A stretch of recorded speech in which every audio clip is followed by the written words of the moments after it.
what's up, guys? Last week I was looking at our Baseball Savant sprint speed leaderboard, just looking at some home to first times, trying to get a grasp on where to train my higher level guys in terms of understanding where most runners are at.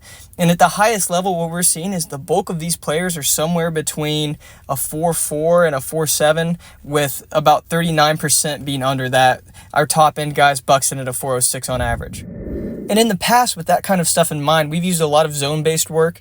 This is something where we put a ball in a machine. It fires the same ball every time, and we want to make sure we're yelling out a number between 1 and 3. That number is going to correspond with the zone that this player has to either attack or be patient on. And again, we're trying to get high percentage plays here. So you can do the same thing with a bucket of spray-painted balls. This is something that I've seen done.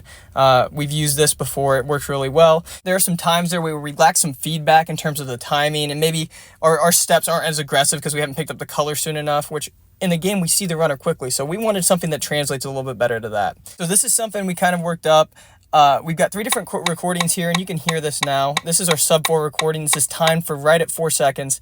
We've also got a recording here for 4.4, which is what we'll call an average runner. And so we want to get the ball obviously to first before that, rhythm ends. And then the same thing with a 4.75. We'll call this like a red runner or a slower runner. So the fielder in practice will hear this.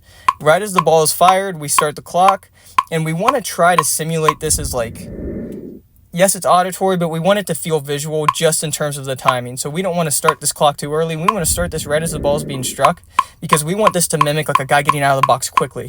Or if the tempo is slower, maybe he gets out of the box slow. Just because we have an average home to first time for guys doesn't mean that's what they're showing. And there are times where we get out of the box poorly, and do we really need to rush on a play like that just because we're over-assuming?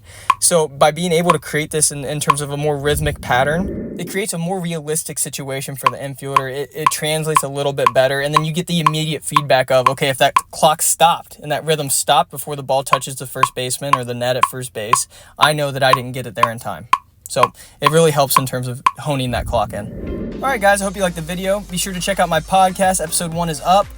Feel free to subscribe to my YouTube channel as well. And don't forget to join our base stealing and infield communities on X. Thanks.